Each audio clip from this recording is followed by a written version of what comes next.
And the Russians don't use hybrid except to discuss how we think about warfare. They call it new generation warfare. There are 9 elements of new generation warfare, which are not sequential. They can occur any way, anytime, in any pattern.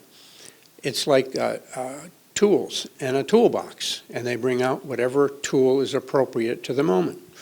Right now, Putin is already at war with the European Union and NATO. He just isn't using overt, violent means today. I think from the General Staff's perspective, the Russian General Staff is working very hard to prepare its armed forces to bring anything that becomes an overt war to an end, a successful conclusion for them. Essentially, to get NATO to stop fighting. If you look at the Zapad exercises in 1999, 2009, 2013, they're all the same exercise.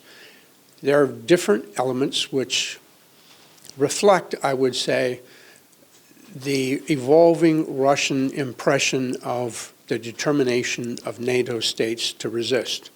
But essentially, it's the same scenario. I think we will see in the 2017 Zapad exercise a change, because the Russians have already changed their force posture. They've created the First Guards Tank Army. That was a result of the decisions that were taken in Wales and in Warsaw during the NATO summits. First of all, with regard to Ukraine, we need to remember what they are actually contributing to our security.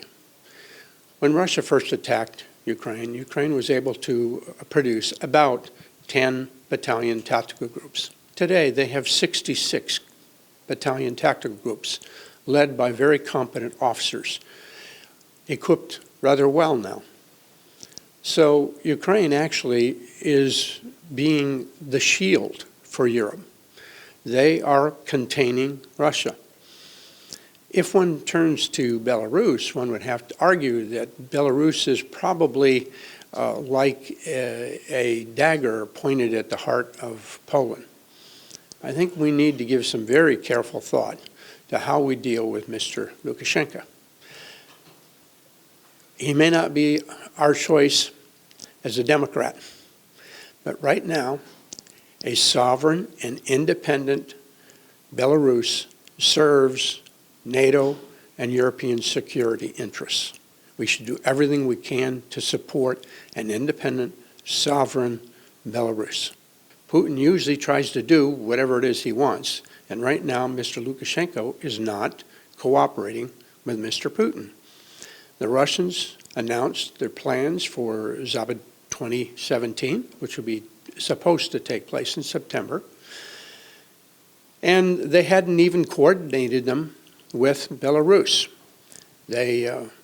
Russians have ordered more than 4,200 flat cars to move their forces into Belarus.